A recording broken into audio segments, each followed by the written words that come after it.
નમસ્કાર વિદ્યાર્થી મિત્રો, Oxford school of science Amreli વતી હું આપ સર્વ વિદ્યાર્થી મિત્રોનું હાર્દિક સ્વાગત કરું છું। ફરી એક વખત આપણે અત્યાર સુધી ગ્રામરના અલગ અલગ પ્રકારના ટોપિકનો અભ્યાસ કર્યો, ત્યારબાદ ફરી એક વખત આપણે આ ટેક્સ્ટ બુકના ટોપિકમાં આપણે અભ્યાસ કરવા માટે જઈ રહ્યા છીએ। તો ત્રિમાસિક એક્ઝામ આપણે પૂરી કરી ત્યાં સુધીમાં ટેક્સ્ટ બુકની અંદર ખાસ કરીને જો જોવા જઈએ તો યુનિટ 1 અને યુનિટ 2નો અભ્યાસ કરી ચૂક્યા છીએ। તો વિદ્યાર્થી મિત્રો, હવે ફરી એક વખત જ્યારે આપણે ટેક્સ્ટ બુકની અંદર પ્રવેશ કરી રહ્યા છીએ ત્યારે યુનિટ 3થી શરૂઆત કરીએ છીએ અને યુનિટ 3 આપણને જે અહીં આપવામાં આવેલું છે એ મેનેજ યોર સ્ટ્રેસ, એટલે કે તમારી જે માનસિક સ્થિતિ જે છે એટલે કે તમારા તણાવને પ્રતિબંધિત કરો। શું કહેવા માગે છે આ યુનિટની અંદર? તમારા તણાવને પ્રતિબંધિત કરો। તો એની અંદર આપણને ડિસ્પ્લે ઉપર તમારી સમક્ષ તમે જોઈ શકો છો ટેક્સ્ટ બુક છે। જ્યારે તમે અભ્યાસ કરવાની એટલે કે આ વિડીયો લેક્ચર જોવાની શરૂઆત કરો ત્યારે સૌ પ્રથમ હું આપ સર્વ વિદ્યાર્થી મિત્રોને એ જણાવી દઉં કે તમારે તમારી સમક્ષ ટેક્સ્ટ બુક રાખવાની છે। જો તમને અનુકૂળતા હોય તો ડિસ્પ્લે સમક્ષ પણ તમારી સમક્ષ યુનિટ આપેલું જ છે ઓલરેડી, પણ ત્યારબાદ પછીનું જે પણ કંઈ તમારે વર્ક કરવાનું છે એ તમામ પ્રકારના વર્ક માટે તમારી પાસે ટેક્સ્ટ બુક હોવી જરૂરી છે। તો વિદ્યાર્થી મિત્રો, હવે આપણે આ જે આપણું આપવામાં આવેલું છે યુનિટ મેનેજ યોર સ્ટ્રેસ એટલે કે તણાવ, સ્ટ્રેસનો મિનિંગ અહીંયા શું છે જરૂર જણાય, તે સ્પેલિંગ પણ તમે નોટ ડાઉન કરતા જશો સાથે સાથે, બરાબર।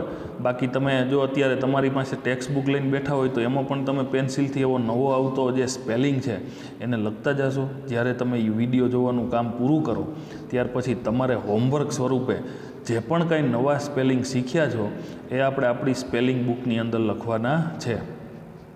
સ્ટાર્ટિંગમાં જ આપણે તમામને જણાવી દીધેલું કે દરેક વિદ્યાર્થી મિત્રો એક ટેક્સ્ટ બુક માટેની એક બુક બનાવશે જેની અંદર આ સ્પેલિંગ છે, ગ્લોસરી છે, એક્સરસાઇઝમાંથી આપવામાં આવતું વર્ક છે, એસે છે, એવું તમને લખવા માટેનું આગળ પણ સૂચન કરેલું છે।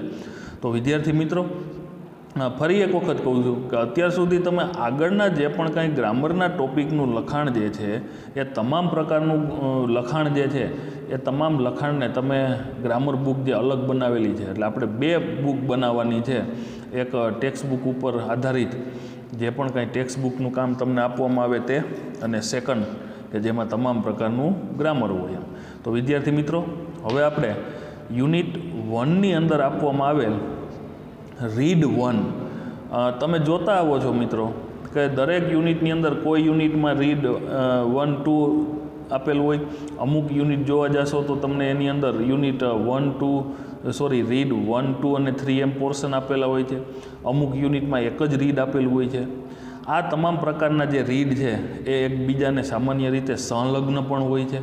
તો અહીંયા આપણને એવું કીધું છે કે મેનેજ યોર સ્ટ્રેસ એટલે કે તણાવને પ્રતિબંધિત કરો, એમ એવું કહેવા માગે છે। અહીંયા મેનેજ કરવાની એવી જે આપણને અહીંયા વાત કરવામાં આવેલી છે એ મેનેજ કરવાની જે વાત કરવામાં આવેલી છે એમાં આપણને એવું કહેવામાં આવેલું છે કે તમારા તણાવને એટલે કે યોર સ્ટ્રેસ, તમને જે તણાવ છે, તણાવનો મિનિંગ શું થયો? ચિંતાઓ, જે પણ કાંઈ ચિંતાઓ છે એને પ્રતિબંધિત કરો। તો આપણે અહીંયા અત્યારની હાલની પરિસ્થિતિ પણ એક તણાવયુક્ત પરિસ્થિતિ કહેવાય। આવી જ રીતે બોર્ડની એક્ઝામ્સ નજીક આવતી હોય તો આ બોર્ડની એક્ઝામ નજીક આવી રહી હોય ત્યારે પણ સામાન્ય રીતે આપણે ઘણી બધી ચિંતાઓ કરતા હોઈએ છીએ અને ચિંતાભરી પરિસ્થિતિની અંદર આપણને યોગ્ય રસ્તો મળતો નથી। તો આવી પરિસ્થિતિની અંદર આપણને અહીંયા થોડાક સૂચનો આપવામાં આવેલા છે કે આવી પરિસ્થિતિમાં આપને જે પણ કાંઈ તણાવ ઉત્પન્ન થાય છે, આ તણાવની પરિસ્થિતિમાં આપણે કેવી રીતે રહેવું જોઈએ કે જેથી કરીને આપણે આપણો તણાવને દૂર કરી શકીએ। અને જો તમે વિદ્યાર્થી મિત્રો તણાવને રિમૂવ કરી શકશો, તણાવની એટલે કે ચિંતાજનક પરિસ્થિતિઓ તો day to day our life, આપણી જિંદગી જે છે every day sum kind of stress કે અલગ અલગ પ્રકારના જે તણાવ છે એ તમને ઉપસ્થિત તો થવાના જ, કારણ કે આપણી અત્યારની હાલની લાઈફસ્ટાઈલ જ એવી છે કે જે લાઈફસ્ટાઈલને કારણે જ સામાન્ય રીતે મોસ્ટ ઓફ ટાઈમ તણાવની પરિસ્થિતિઓ ઉપસ્થિત થતી હોય છે। એટલે કે સૌ પ્રથમ તો હું તમને એવું કહી દઈશ કે ઇરેગ્યુલર જીવનશૈલી, બરાબર, એટલે કે આપણી જે લાઈફસ્ટાઈલ છે, ઇરેગ્યુલર લાઈફસ્ટાઈલ છે તેને કારણે સૌથી અગત્યનું તો આપણે કહી શકીએ કે જ્યારે આપણે બીમાર પડીએ છીએ, વેન યુ આર ઇલ, ત્યારે સૌથી વધુ ચિંતાજનક પરિસ્થિતિ જોવા મળે છે. ખાસ એક વિદ્યાર્થી અવસ્થાની અંદર જો આપણે જોવા જઈએ તો એક સ્ટુડન્ટ તરીકે બોર્ડની એક્ઝામ્સ નજીક આવી રહી હોય અને સાથે સાથે આપણે બીમાર પડીએ છીએ, એટલે કે 15-20 દિવસ આપણે બીમારીની પરિસ્થિતિમાં આપણો સમય વ્યતીત થાય છે. એવી પરિસ્થિતિને કારણે આપણને બોર્ડની એક્ઝામ્સનું ટેન્શન આવી જતું હોય છે. તો વિદ્યાર્થી મિત્રો, આ તો એક જસ્ટ એક્ઝામ્પલ હતું. બાકી જીવનની અંદર તણાવની પરિસ્થિતિ કોઈ પણ તબક્કે અણધારી પણ આવેલી જોવા મળશે. તો આવી પરિસ્થિતિઓથી તો તમે થોડીક લાઈફસ્ટાઈલને રેગ્યુલર કરો તો અમુક પરિસ્થિતિઓને ટાળી શકશો. પણ ઘણી બધી પરિસ્થિતિઓ એવી ક્રિએટ થાય છે કે આ પરિસ્થિતિઓ આપણે પ્રયત્નો કરવા છતાં પણ ટાળી શકતા નથી. એટલા માટે આપણે તણાવભરી પરિસ્થિતિની અંદર કેવી રીતે વર્તવું એ ખાસ અગત્યના અહીંયા મુદ્દાઓ આપેલા છે.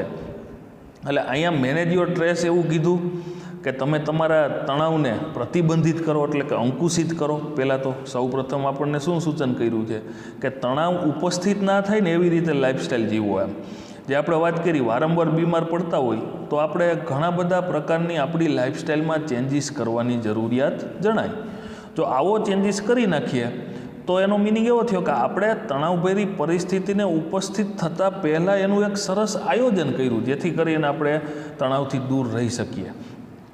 બીજું કે બીમાર ન પડીએ તો આવનારી પરિસ્થિતિઓમાં મુશ્કેલીઓ આવવાની નથી. ઘણી બધી પરિસ્થિતિઓ એવી આવે કે સામાન્ય રીતે જેમ જેમ બોર્ડ્સની એક્ઝામ નજીક આવતી જતી હોય એમ આપણે સંપૂર્ણ તૈયારી કરી રાખીએ તો ઘણી બધી પરિસ્થિતિઓ હળવી જણાય છે. છતાં પણ અમુક પરિસ્થિતિઓની અંદર અચાનક પરિસ્થિતિ એવી ઊભી થાય છે તો એના માટે આપણને સેકન્ડ રીડની અંદર થોડીક સ્ટ્રેસ કંટ્રોલ એક્સરસાઇઝીસ આપેલી છે. એટલે કે જો તણાવને સૌપ્રથમ તો આપણને અહીંયા એવું સૂચન કરવામાં આવેલું છે પહેલાં યુનિટની અંદર, over day to day every day life ઘણી બધી પરિસ્થિતિઓ એવી છે કે જેને તમે રોકી શકો છો. જેમ આપણે કીધું કે એક્ઝામ આવતી હોય તો એ પહેલેથી જ આપણે એને યોગ્ય રીતે સમજી વિચારી અને યોગ્ય રીતે એની તૈયારીઓ કરી રાખીએ તો સ્વાભાવિક છે કે બોર્ડની એક્ઝામ્સ પહેલાં, એટલે કે before the board exam you can stress free, તો તમે સ્ટ્રેસ ફ્રી એટલે કે તણાવ મુક્ત રહી શકો છો. પણ જે વિદ્યાર્થી તૈયારીઓ કરતા નથી અને બોર્ડની એક્ઝામ આવી જાય છે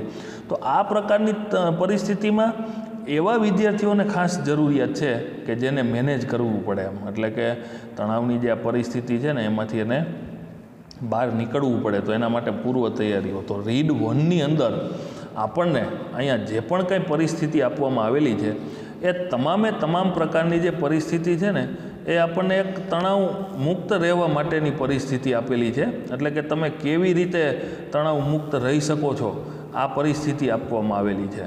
તો વિદ્યાર્થી મિત્રો, જો તમે સૌપ્રથમ તો આ પરિસ્થિતિને સમજવાનો પ્રયત્ન કરશો તો જ તણાવ મુક્ત રહી શકશો, નહીંતર તણાવ મુક્ત રહી શકશો નહીં. તો અહીંયા આપણને રીડ 1ની અંદર મેનેજ યોર સ્ટ્રેસ એટલે સૌપ્રથમ તો તમે તણાવ મુક્ત રહી શકો ને એવી પરિસ્થિતિઓ આપેલી છે. એટલે પહેલાં આપણને વર્ણન કર્યું છે કે તણાવ કઈ પરિસ્થિતિઓને કારણે ઉત્પન્ન થાય છે. ઘણી વખત જે આપણે જ જવાબદાર હોય છીએ અને ત્યારબાદ બીજી પરિસ્થિતિ એટલે કે રીડ 2ની અંદર જો અમુક પરિસ્થિતિઓ એટલે કે આપણે સ્ટ્રેસને ટાળી નથી શકતા એવી જે પરિસ્થિતિઓ છે એ પરિસ્થિતિઓ પણ એવી આપેલી છે કે જો તમે ચિંતાયુક્ત છો તો એવી પરિસ્થિતિમાં કેવી રીતે રહેવું. આવી રીતના આપણને મેનેજ યોર સ્ટ્રેસની અંદર અહીંયા આ પરિસ્થિતિ આપવામાં આવેલી છે. તો આજે આપણે રીડ 1થી એની શરૂઆત કરીએ. તો વિદ્યાર્થી મિત્રો, અહીંયા આપણને સ્ટાર્ટિંગમાં આપવામાં આવેલું છે કે strengthening mental flexibility. Strengthening mental flexibility એટલે કે મેન્ટલ ફ્લેક્સિબિલિટી એટલે એનો મિનિંગ શું થયો? માનસિક પરિવર્તનશીલતાને સ્ટ્રેન્થનિંગ એટલે કે મજબૂત કરવા માટેની વાત કરેલી છે. બરાબર. તો અહીંયા જે આપણને આ પરિસ્થિતિ આપવામાં આવેલી છે એ આપણને એવું સૂચન કરે છે કે જેમાં આપણે સૌપ્રથમ તો આપણે માનસિક પરિસ્થિતિને છે ને એ મજબૂત બનાવીએ. બરાબર. એટલે કે પહેલી જ પરિસ્થિતિ આપણને એવી આપવામાં આવેલી છે કે સ્ટ્રેન્થનિંગ મેન્ટલ ફ્લેક્સિબિલિટી. એટલે સ્ટ્રેન્થનિંગ એટલે મજબૂત બનાવવું અને મેન્ટલ ફ્લેક્સિબિલિટી એટલે કે માનસિક પરિવર્તનશીલતા. તો આપણો મેઇન રીડ 1ની અંદર મુખ્ય મુદ્દો એવો છે પોઈન્ટ્સ કે સ્ટ્રેન્થેનિંગ મેન્ટલ ફ્લેક્સિબિલિટી. હવે આપણને થોડુંક એનું ડિસ્ક્રિપ્શન આપેલું છે જેને આપણે સમજવાનો પ્રયત્ન કરીએ લાઇન ટુ લાઇન. અહીંયા જે તમને આપવામાં આવેલ તમારી સમક્ષ પરિસ્થિતિ પણ છે. દરેકે દરેક શબ્દને તમારે સમજતા જવાના છે. ટેક્સ્ટ બુક સાથે હોય તો ટેક્સ્ટ બુક રાખવાની છે અને વિડીયો લેક્ચર સાંભળતો જવાનો છે. અને જો ટેક્સ્ટ બુક લઈને નથી બેઠા તો તમારી ડિસ્પ્લે સમક્ષ આ યુનિટ આપવામાં આવેલું છે already. Okay, now start. Mind, emotions and body. એટલે આપણને એ શું વાત કરવામાં આવેલી છે કે આપણું મન, ઇમોશન્સ એટલે કે લાગણીઓ, અને બોડી એટલે કે શરીર આર ઓલ ક્લોઝલી ઇન્ટરલિંક્ડ. શું કીધું છે કે આ બધા જ ઇન્ટરલિંક્ડ, એટલે અહીંયા કહેવા એવું માગે છે કે એન્ડ ઓલવેઝ વર્ક ટુગેધર. એટલે કે અંદરો અંદર ઇન્ટરલિંક્ડ એટલે એનો મિનિંગ શું થયો કે અંદરો અંદર એકબીજા સાથે નજીકતાથી જોડાયેલા છે, ક્લોઝલી એવું કીધું, અને સાથે મળીને કામ કરે છે. એટલે કે ઓલવેઝ વર્ક ટુગેધર. તો mind, emotion and body are all closely interlinked and always work together. તો આપણું મન, લાગણીઓ અને આપણું શરીર આ બધા જ જે છે ક્લોઝલી એટલે કે નજીકતાથી, નિકટતાથી એકબીજાની સાથે ઇન્ટરલિંક્ડ જોડાયેલા છે, સંકળાયેલા છે. એન્ડ ઓલવેઝ વર્ક ટુગેધર, અને હંમેશને માટે તેઓ એકી સાથે કામ કરે છે. It helps you distinguish them more clearly. એટલે ત્યાં આપણને શું કહેવા માગે છે કે જો તમે આ તમામને અલગ અલગ સમજવાનો પ્રયત્ન કરો તો તમને, એટલે અહીંયા જો એવું કીધું છે કે ઇટ હેલ્પ્સ યુ, તે તમને મદદરૂપ થશે, distinguish them more clearly if you try to understand them separately. Understand એટલે સમજવું અને સેપરેટલી એટલે અલગ અલગ. તો તમે તમામને અલગ અલગ સમજવાનો પ્રયત્ન કરો તો તમને જુદા તારવવામાં સહેલા થઈ શકશે એમ. એટલે કે તો તમને તે જુદા તારવવામાં ખૂબ જ મદદરૂપ થઈ શકશે એમ. એટલે કે અહીંયા કહેવા એવું માગે છે કે આપણું મન, લાગણીઓ અને આપણું શરીર આ ત્રણેયને તમારે જુદા જુદા સમજવાનો પ્રયત્ન કરવાનો છે. ત્રણેય બાબતને એકી સાથે જોડવાનું નથી. તો આ ત્રણેયને તમે જુદા જુદા તારવશો પહેલાં અને એને સમજવાનો પ્રયત્ન કરશો ને તો ખરા અર્થની અંદર તેને સમજવું એ ખૂબ જ સરળ થઈ જશે. આપણને એવું વાત કરે છે your mental capacities are your ability to concentrate. શું કહે છે? તમે એકાગ્રચિત્ત થાવ છો ને, એટલે કે કોન્સન્ટ્રેટનો મિનિંગ શું થયો અહીંયા? એકાગ્રતા, એકાગ્રચિત્ત. જ્યારે તમે એકાગ્રચિત્ત થાવ છો તે પછી આપણને અહીં આગળ એવું કહે છે કે your mental capacity R your ability to concentrate. શું કહે છે કે જ્યારે તમે એકાગ્ર થાવ છો, two take in new information, નવી માહિતી સંપાદન કરો છો, two remember old and new information, તમે જૂની તેમજ નવી માહિતી યાદ રાખો છો. અને અહીંયા આપણને આગળ એવું કહે છે કે and to be in a position to think logically. એટલે શું કહે છે કે તમે જૂની અથવા તો નવી માહિતી યાદ રાખો છો, તેમજ તર્કબદ્ધ રીતે વિચારવાનું જે પણ કંઈ તમારી પાસે તાકાત છે, સામર્થ્ય મેળવો છો, તે આ તમામ તમારી માનસિક ક્ષમતાઓ ગણાય. આપણને આગળ એવું કીધું ને કે યોર મેન્ટલ કેપેસિટીઝ આર, એટલે કે તમારી માનસિક ક્ષમતાઓ કઈ કઈ છે? તો કે જો your mental capacity R your ability to concentrate. એટલે શું કહે છે કે તમે જ્યારે કોન્સન્ટ્રેટ, એટલે ત્યાં આપણને એવું કહેવા માગે છે કે જ્યારે તમે એકાગ્રચિત્ત થાવ છો, two take in a new information, જ્યારે તમે નવી માહિતી મેળવો છો, two remember old and new information, તમે જૂની તેમજ નવી માહિતીને યાદ રાખો, અને તેમજ તર્કબદ્ધ રીતે and to be in a position to think logically. જૂની અને નવી માહિતી તમે જે યાદ રાખો છો અને એને ફરી પાછી તમારે મેળવવાની થાય છે, ત્યારે તમે એને તાર્કિક રીતે, યોગ્ય રીતે રજૂ કરી શકો છો ને.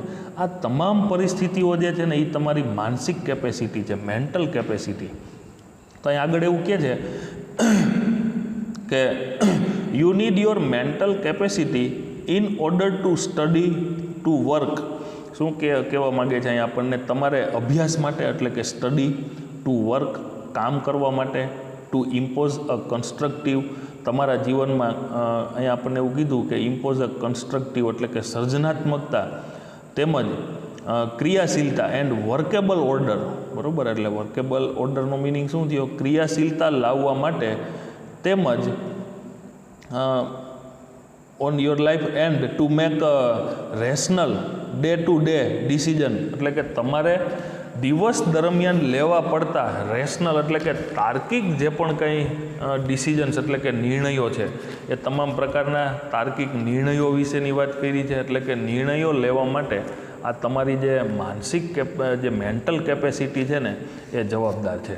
તો અહીંયા આપણને એવું તે કહેવા માગે છે કે you need your mental capacity in order to study એટલે કે તમારે તમારી માનસિક ક્ષમતાની જરૂરિયાત પડતી હોય એવી પરિસ્થિતિઓ આપેલી છે કે ટુ સ્ટડી, ટુ વર્ક એટલે કે અભ્યાસ કરવા માટે, ટુ વર્ક કામ કરવા માટે, ટુ ઇમ્પોઝ અ કન્સ્ટ્રક્ટિવ એટલે કે સર્જનાત્મકતા માટે and workable order on your life એટલે કે તમારા જીવનમાં વર્કેબલ ઓર્ડર એટલે કે જે અગત્યના workable and to make rational day to day decisions એટલે કે દિવસ દરમિયાન તમારે લેવા પડતા રેશનલ ડિસિઝન એટલે કે જે પણ કંઈ નિર્ણયો છે તાર્કિક રીતે લેવા પડતા નિર્ણયો જે છે એ તમામ પ્રકારના તાર્કિક નિર્ણયો માટે તમારી માનસિક ક્ષમતા જે છે ને એ બહુ જરૂરી છે. Your mental capacity is a necessary, બરાબર.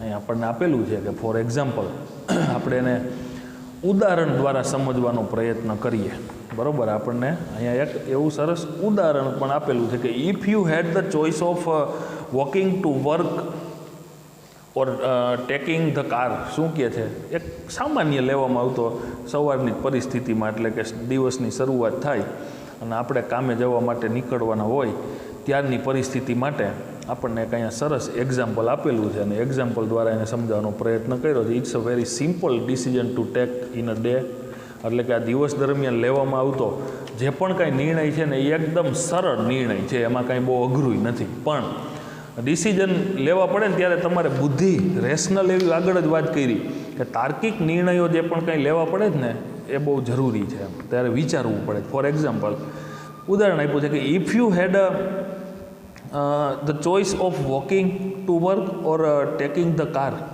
સવારમાં જ પરિસ્થિતિ આવે એવી કે તમારી સમક્ષ ચોઈસ આવે કે ચાલીને કામ પર જવું કે પછી કાર લઈને કામ પર જવું.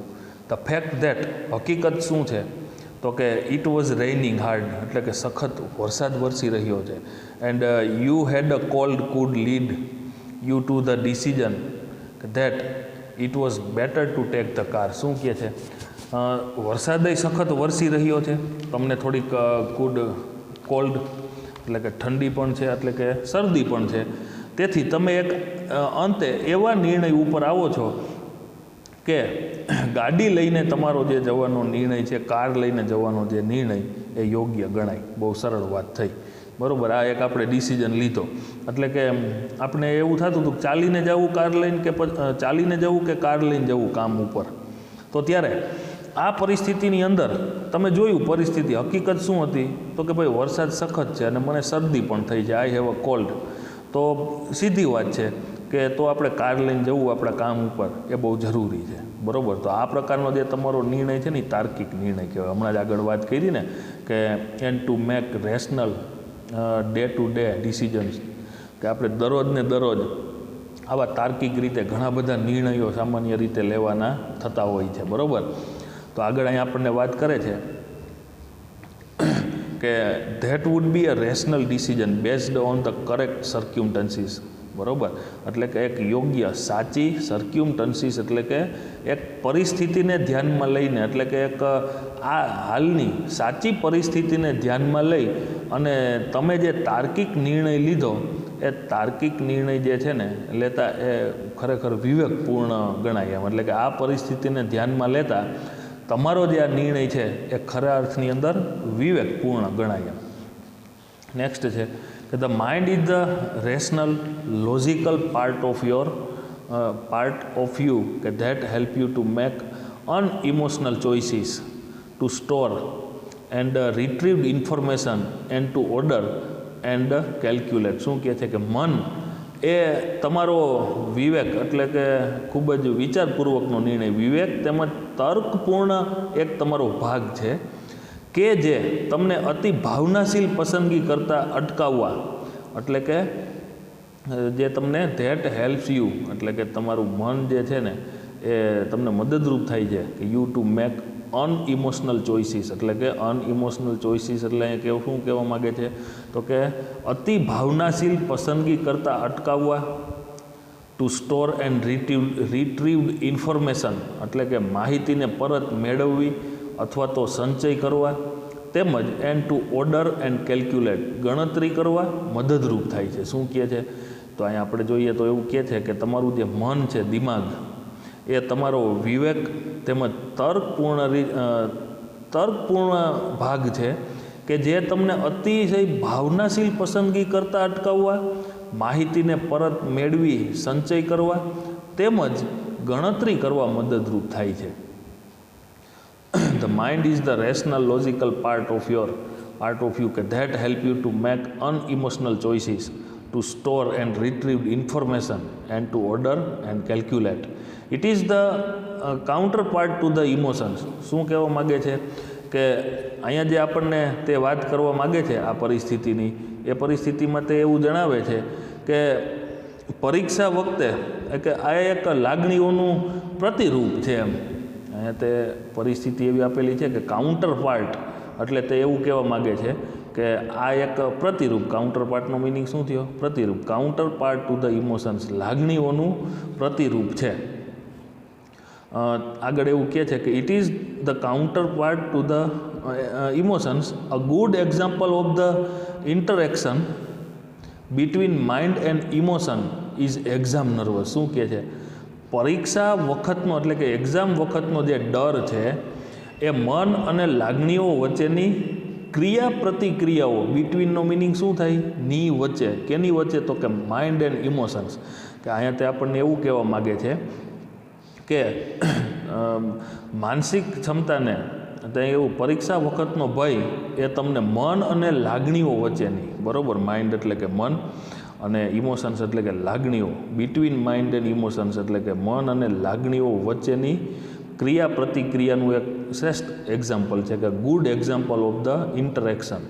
ઇન્ટરેક્શનનો મિનિંગ શું થાય છે? ક્રિયા પ્રતિક્રિયા એટલે કે આપલે કરવી એમ, બરાબર. ક્રિયા પ્રતિક્રિયાનું એક બેસ્ટ એક્ઝામ્પલ છે. જોઈએ આ એક્ઝામ્પલમાં શું કહેવા માંગે છે. Your mental capacity has helped you written what you have revised. શું કહે છે કે તમે જે પણ વાંચી ગયા છો, you know your stuff, but when you enter the exam room and start getting emotional by expecting difficulties and imagination failure, all of a sudden the carefully stored information is no longer available. શું કહે છે કે તમે જે પણ વાંચી ગયા છો તેને તમારી માનસિક ક્ષમતાને જાળવી રાખવાનું કામ કર્યું છે. એટલે તમે જે પણ કંઈ વાંચો છો ને એ વાંચવાનું યાદ રાખવા માટેનું કામ જે છે ને એ ખરા અર્થની અંદર તમારી માનસિક કેપેસિટી એટલે કે મેન્ટલ કેપેસિટીનું છે, એનું કાર્ય થયું, બરાબર. તમારે શું લખવાનું છે, બરાબર, એ તમે જાણો છો. એ આપણે સામાન્ય રીતે રીડિંગ વાંચીને ગયા છીએ યોગ્ય રીતે તો આપણે જાણીએ છીએ કે શું લખવાનું છે. તો પણ જ્યારે તમે પરીક્ષા ખંડમાં દાખલ થાવ છો, when you enter the exam room and start getting emotional, ત્યારે તમે નાપાસ થવાની કલ્પના કરીને તેમજ અન્ય મુશ્કેલીઓના ભયથી લાગણીશીલ થઈ જાઓ છો. શું કહે છે કે જ્યારે તમે રૂમની અંદર એટલે કે પરીક્ષા ખંડની અંદર એન્ટર થાવ છો અને સ્ટાર્ટ ગેટિંગ ઇમોશનલ, તમે લાગણીસભર થઈ જાઓ છો. બાય એક્સપેક્ટિંગ ડિફિકલ્ટીઝ એટલે કે મુશ્કેલીઓ વિશે વિચારીને એન્ડ ઇમેજિનિંગ ફેઇલર, અને હું નિષ્ફળ થઈશ એવા ડરને કારણે તમે ખૂબ જ એવી કલ્પનાઓ કરીને અન્ય મુશ્કેલીઓની અથવા તો ભયની કે લાગણીઓની કલ્પનાઓ કરી અને તમે એકદમ લાગણીશીલ થઈ જાઓ છો. અને અચાનક જ એવું કહે છે કે ઓલ ઓફ અ સડન, અને એકાએક અચાનક જ the carefully stored information is no longer available. એટલે જ્યારે તમને મનમાં ચિંતાઓ આવે છે ને, એકાએક તમે સંચય કરેલી એટલે કે તમારા મનની અંદર જે સેવ થયેલી છે, એટલે કે તમે જે વાંચ્યું હતું અને તમને જે યાદ જ છે, એ તમામ પ્રકારની માહિતી જે છે ને એ તમને હવે અપ્રાપ્ય બને છે. જો શું પરિસ્થિતિ છે, આપણે આ બધાએ અનુભવેલું છે.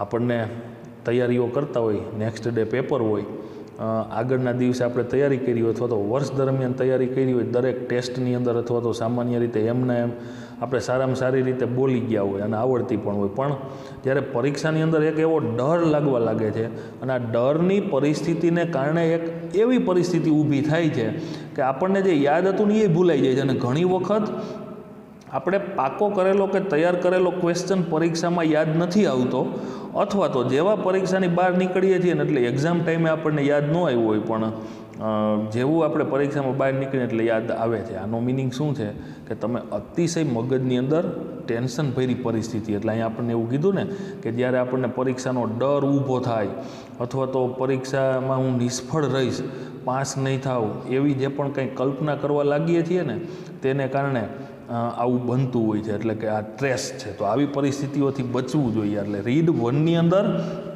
આપણને મેનેજ યોર સ્ટ્રેસ એટલે કે તમે તમારા તણાવ ઉપર અંકુશ મેળવો, એ જ પરિસ્થિતિની વાત કરી છે.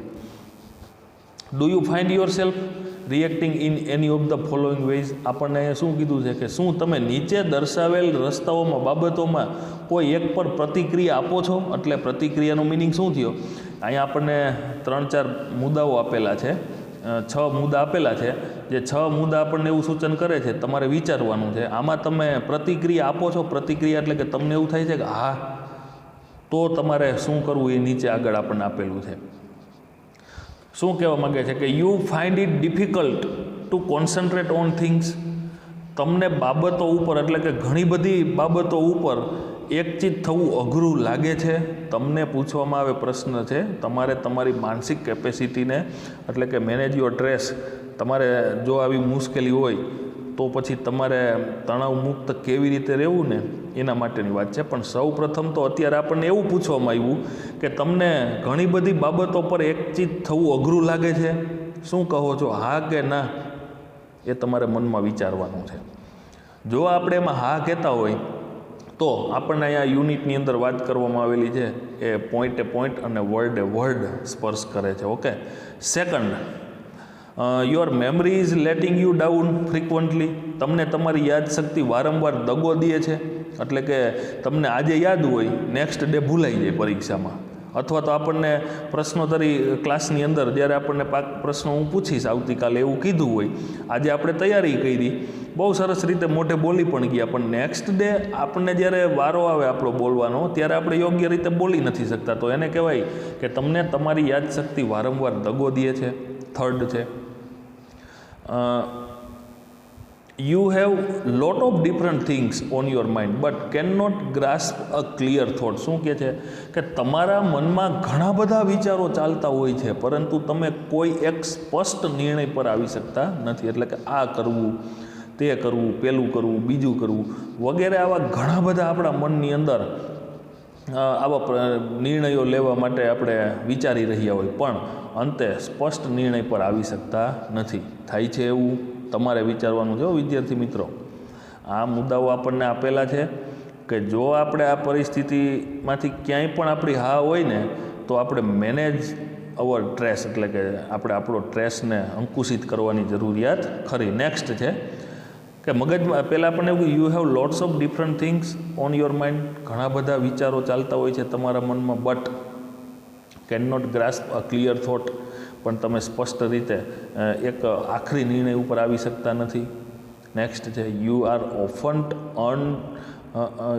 Often undecided these days and this is untypical for you? શું કહે છે કે આ દિવસોમાં તમે અનિર્ણાયક સ્થિતિમાં હોવ છો, જે તમારા સ્વભાવથી વિપરીત છે.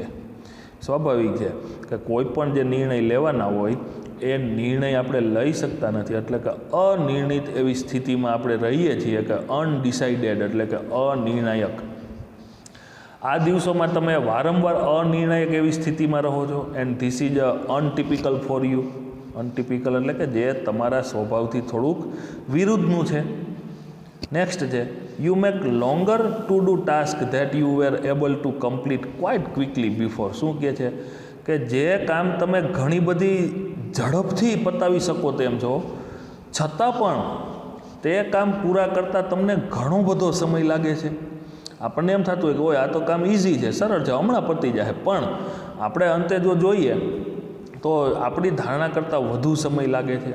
તો અહીંયા આપણને એવું કહેવામાં આવ્યું છે કે જે કામ તમે ઘણી ઝડપથી પતાવી શકો એમ છો, છતાં પણ તે કામ પૂરો કરતાં તમને ઘણો બધો સમય લાગે છે, તમારે વિચારવાનું છે. નેક્સ્ટ છે you start lots of thing but don't finish any. શું કહે છે કે તમે કોઈ કામ પૂરા કર્યા વગર જ ઘણા બીજા અન્ય કામ હાથ ધરો છો. શું કહેવા માગે છે? એટલે કે આપણે એક કામ પૂરું ન થયું હોય ત્યાં બીજું, ત્રીજું, ચોથું કામ શરૂ કરી દઈએ છીએ.